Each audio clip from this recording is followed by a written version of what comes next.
Hello दोस्तों, मेरा नाम हिमांशु गौतम और एक बार फिर से आपका स्वागत है आपके अपने इस यूट्यूब चैनल पर। दोस्तों, हम पिछले एक महीने से दो चीज का इंतजार कर रहे थे कि एक तो हमारा जो सीजीएल 2024 का प्री का एग्जाम हुआ था उसका रिजल्ट कब आएगा, और दूसरा कि सीजीएल का या फिर एसएससी का 2025 का कैलेंडर कब आएगा। ठीक है, तो कल 4 घंटों के भीतर ही आपका पहले रिजल्ट भी आया और उसके बाद सीजीएल जो एसएससी का 2025 का कैलेंडर भी आया। ठीक है, तो भाई सब लोगों का 8 बजे रिजल्ट आया, 8:30 बजे तक बहुत सारे लोग एसएससी को छोड़ने का मन बना चुके थे कि यार हमारे एग्जाम में स्कोर इतना शानदार आया है, उसके बावजूद हमारा पीडीएफ में नाम नहीं है, लिस्ट में नाम नहीं है, तो अब एसएससी को छोड़ने का वक्त आ गया है। ठीक है, फिर 11 बजे जैसे कैलेंडर आया तो लोग फिर से कंफ्यूज हो गए कि यार तैयारी करे या नहीं करे।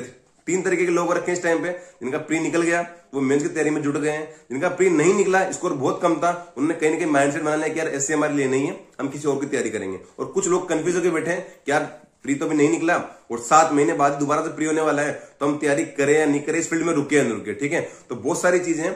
देखो, तैयारी करना नहीं करना आपका निजी फैसला है। ठीक है, कि तैयारी हम करें या नहीं करें, क्योंकि आपको पूरी हर चीज क्लियर नजर आ रही है ना कि कितनी कट ऑफ जा रही है, कितने लोग फॉर्म फिल कर रहे हैं, कितनी सी वैकेंसी आ रही है। ठीक है, हर चीज आपके सामने है। पर मेरी ये सलाह है कि जो भी स्टूडेंट पिछले 4-5 बार से, ठीक है, आपने 4-5 बार आपने सीजीएल का एग्जाम दिया, आपका सीजीएल में सीजीएल में कहीं लग रहा है कि यार कट ऑफ से बहुत कम नंबर आ रहे हैं आपके, और आपका पिछले 3-4 साल आपको तैयारी करते हो गए और फिर भी आपको लग रहा है कि नहीं बैठ रहा है। ठीक है, तो हो सकता है कि सीजीएल आपके लिए नहीं हो। ठीक है, क्या पता एसएससी आपके लिए नहीं हो। आपके सर्कल में बहुत सारे लोग ऐसे होंगे जो एसएससी सीजीएल एसएससी का एस नहीं जानते, सीजीएल का सी नहीं जानते, फिर भी वो लाइफ में बहुत अच्छा कर रहे हैं। ठीक है, चाहे वो प्राइवेट में कर रहे हैं, बिजनेस कर रहे हैं, जो भी कर रहे हैं वो लाइफ में बहुत अच्छा कर रहे हैं। और अगर आपको 3-4 साल तैयारी करते हो गए और आपका लगातार प्री भी नहीं निकल रहा, आपका स्कोर लगातार कम आ रहा है, आप बहुत मेहनत कर रहे हो, फिर भी अगर वहां अच्छा नहीं कर पा रहे, तो हो सकता है कि सीजीएल आपके लिए ना हो, एसएससी आपके लिए ना हो सकता है कोई ऐसा फील्ड हो।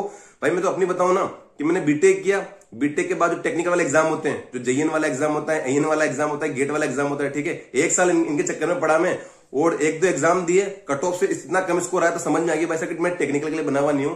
फिर उस टाइम पता किया, एससी के बारे में पता किया, एसएससी का एग्जाम दिया, सिलेक्शन लिया। ठीक है, तो कहीं ना कहीं मुझे लगता है कि अगर उस टाइम में सही फैसला नहीं लेता तो क्या पता मैं टेक्निकल में अच्छा कर पाता नहीं करता, मतलब आइडिया नहीं इस चीज का। ठीक है, पर उस टाइम मुझे लगता है कि मेरा सही फैसला था कि मैंने टेक्निकल को छोड़ा और फिर मैं एसएससी की फील्ड में आया। तो हो सकता है कि आपके लिए एसएससी का फील्ड ना हो और कोई अच्छा फील्ड हो जहां आप बहुत अच्छा कर सके। ठीक है, तो जो पिछले 4-5 बार से 3-4 साल से तैयारी कर रहे हैं उनको तो डेफिनेटली रुक के एक बार के लिए सोचना चाहिए कि हम सही कर रहे हैं या गलत कर रहे हैं। उन्हें तो फैसला लेने की बिल्कुल जरूरत है। ठीक है, जो नए लोग हैं जिनका पहला अटेम्प्ट था या जिनका पहला अटेम्प्ट भी नहीं है, ठीक है, उनको तो डेफिनेटली देना चाहिए, क्योंकि बाद में एक उम्र गुजर जाती है, फिर हम सोचते हैं कि यार अगर मैं सीजीएल दे लेता, मैं एसएससी का एग्जाम दे लेता, तो शायद मेरी कोई और जॉब लगती है, मैं कहीं अच्छी जगह होता है, या फिर क्या सोचता। ठीक है, तो कहीं ना कहीं आपको जो उनका पहला अटेम्प्ट है, दूसरा अटेम्प्ट है, उन्हें तो डेफिनेटली सीजीएल का एग्जाम देना चाहिए। अप्रैल में आपका एग्जाम अभी आ भी रहा है। ठीक है, और अप्रैल में आपका नोटिफिकेशन आ जाएगा, जून-जुलाई में आपका एग्जाम आएगा। ठीक है, पर एसएससी को दलदल भाई साहब इसलिए कहा जाता है, आपका सीजीएल का एग्जाम हुआ, उसमें आपका नहीं हुआ, सीपीयू का एग्जाम हुआ, उसमें आपका नहीं हुआ, फिर सीएचएसएल हुआ, उसमें आपका नहीं हुआ,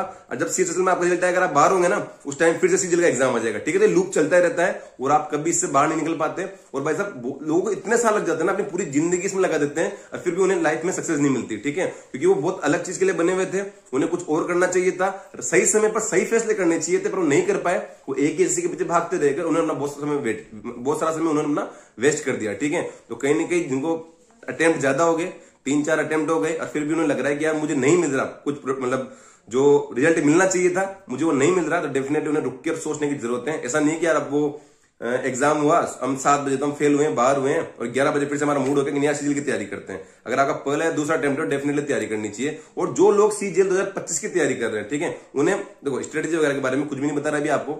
इतनी सी बात मैं आपको कह रहा हूं कि अभी आप कोचिंग वगैरह कर रहे हो, ठीक है, सबने 2-3 हजार के जो ऑनलाइन जो बेच आते हैं, ठीक है, सबने परचेस कर रखे हैं, सारे टीचर अच्छे, आप उसे तैयारी करते रहो, कुछ भी गलत नहीं है। एक चीज मेरी सलाह ध्यान रखना कि मिक्स क्वेश्चन प्रैक्टिस करते रहना। इतने स्टूडेंट लोग बाद में परेशान होते हैं कि भाई साहब हमने दिसंबर में कोई टॉपिक पढ़ा था, हमने चलो मैथ्स का मान लो कि आपने ज्योमेट्री दिसंबर में पढ़ा दिया आपके किसी टीचर ने, ठीक है, और आप फिर जून-जुलाई तक भूल जाओगे क्योंकि आपको और टॉपिक हो रहे हैं, time and work, timing, distance, average, algebra, बहुत सारी चीजें चल रही है आपकी। तो स्टार्टिंग में ज्योमेट्री हुआ था वो तो आप एंड तक भूल ही जाओगे।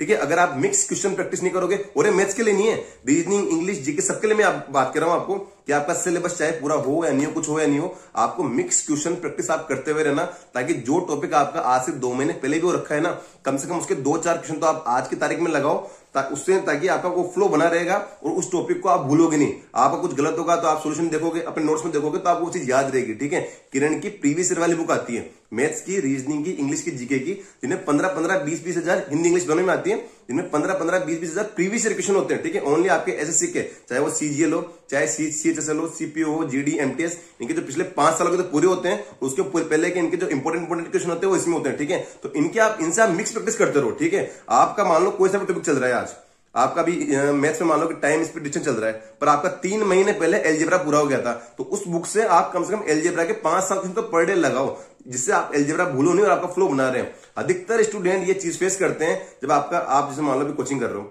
आपने नवंबर में कोचिंग ज्वाइन कर ली थी, ठीक है, और शायद मार्च अप्रैल तक आपका कोर्स खत्म हो भी जाएगा, पर मार्च में आप ये चीज फेस करोगे कि यार, या फिर अप्रैल में जब आपका सिलेबस पूरा हो जाएगा ना, कि अभी भी ताजा ताजा आपने पढ़ा था वो तुमको याद है, पर हम 1 महीने पहले का, 3 महीने पहले का, 4 महीने का वो तो भूल ही गए, उसको वापस रिवाइज करना पड़ेगा। तो इस समस्या से बचने के लिए मेरा कहना है कि प्रीवियस ईयर बुक आती किरण की, उसे उठा के और चारों में maths, reasoning, English, GK previous year question लगाते रहा करो। ठीक है, जितनी ज्यादा आप प्रीवियस ईयर क्वेश्चन की प्रैक्टिस करोगे, देखो एसएससी में जो कट ऑफ बढ़ते हैं ना, उसको बहुत सारे रीजन है, पर सबसे बड़ा रीजन ये है कि वही प्रीवियस ईयर की चीजें घूम फिर के आ रही है।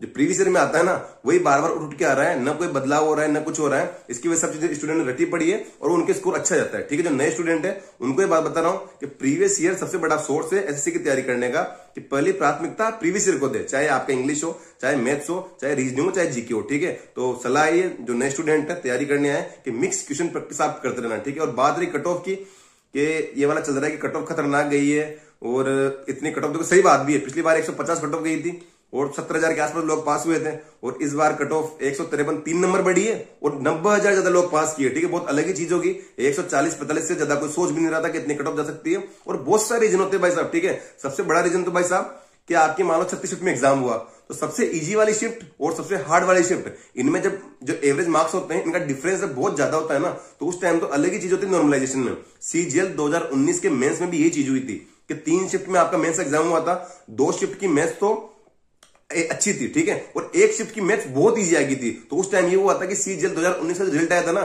टॉपर के 700 में से 724 नंबर आए थे। सीजीएल 2019 का जो रिजल्ट आया था, उसमें जो टॉपर था उसके 700 में से 724 नंबर आए थे। ठीक है, अब ये भी चीजें थोड़ी ना थी गवर्नमेंट जॉब एग्जाम में कि जितने का एग्जाम में उससे ज्यादा नंबर आए, पर आए थे उस टाइम भी। ठीक है, तो उसमें भी ये रीजन था कि 3 शिफ्ट में तो एक तो बहुत इजी, हर किसी के 200 नंबर थे उसमें, हर कोई बंदा 200 नंबर, किसी को आप मुंह उठा के पूछ लो भाई तो 18 नंबर वाले तेरे कितने पैसा, 200 नंबर। मेहनत करने वाले भी थे उसमें और कम मेहनत करने वाले भी थे। ठीक है, पर पेपर इजी आया ना, सब बराबर हो गया। और जो 15 नंबर 16 नंबर वाले जो थे उनका लेवल अच्छा था, तो उसमें 200 नंबर बहुत कम लोगों के। ठीक है, तो उससे बहुत ज्यादा डिफरेंस क्रिएट हुआ और नॉर्मलाइजेशन में लोगों के खतरनाक नंबर बढ़े और कट ऑफ बहुत खतरनाक गई। ठीक है, तो कहीं ना कहीं नॉर्मलाइजेशन भी एक रीजन होता है कि ये बनाई कि अगर आपका थोड़ा बहुत डिफरेंस है शिफ्ट में, तो वो नॉर्मलाइजेशन बराबर कर देता है। पर अगर बहुत ज्यादा डिफरेंस है ना, तो कहीं ना कहीं मुझे लगता है कि उसमें गड़बड़ होती है। और इस चक्कर में जब आपका मार्क्स आएंगे ना, जब सारे स्टूडेंट के मार्क्स आ जाएंगे, तभी मामला क्लियर होगा कि यार हर शिफ्ट में कितना कितना स्कोर बढ़ा है। जितना जैसे मान लो सुमित सर का सर्वे आया था, उन्होंने एक अंदाजा लगाया था कि यार इतना इतना बढ़ना चाहिए, तो वाकई में 10 नंबर, मान लो की शिफ्ट में उन्होंने बोला कि 10 नंबर बढ़ेंगे, तो क्या पता उसमें 20 बढ़े हो, कट ऑफ बढ़ तो गई ना। तो ये वाली बात भी देखने वाली बात होगी जब आपका स्कोर आ जाएगा। ठीक है, उसके पहले कुछ कहा नहीं जा सकता, बाकी कुछ चीजें कि पेपर का लेवल गिरा है, सीधी सी बात है। ठीक है, 2020 के आप प्री के पेपर उठा के देखो और 2024 का प्री का पेपर उठा के देखो, कहीं ना कहीं मतलब एवरेज जो शिफ्ट है ना, उनका लेवल गिरा ही है। तो बहुत सारे कंपटीशन बढ़ रहा है। एक टाइम था कि मतलब यहाँ कोई राजस्थान के छोटे से गांव में बैठा हुआ स्टूडेंट दिल्ली के किसी कोचिंग की तैयारी कर नहीं सकता था, क्योंकि दिल्ली में जाना रहना 15-20 हजार का महीने का खर्चा, कोचिंगों की महंगी फीस, वो अफोर्ड नहीं कर पाता था। पर आज के ऑनलाइन के टाइम में वो 1000-1500 का कोर्स लेता है, मोबाइल सबके पास है, नेट सबके पास है,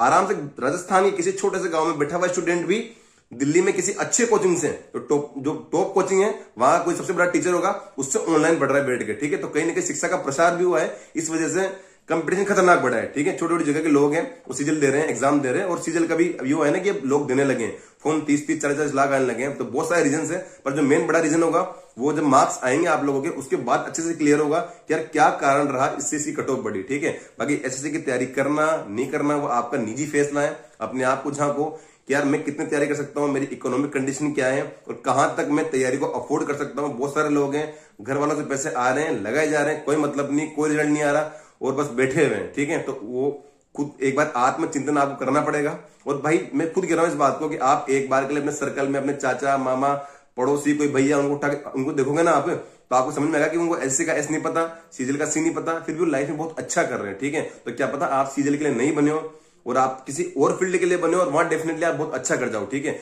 तो यही चीज थी जो आपको बतानी थी, शेयर करनी थी। जो भी होगा, टेलीग्राम चैनल है हमारा, उसको आप ज्वाइन कर सकते हो। मैं वहां पे एसएससी से रिलेटेड और भी चीजें शेयर करता रहता हूँ। Thank you so much.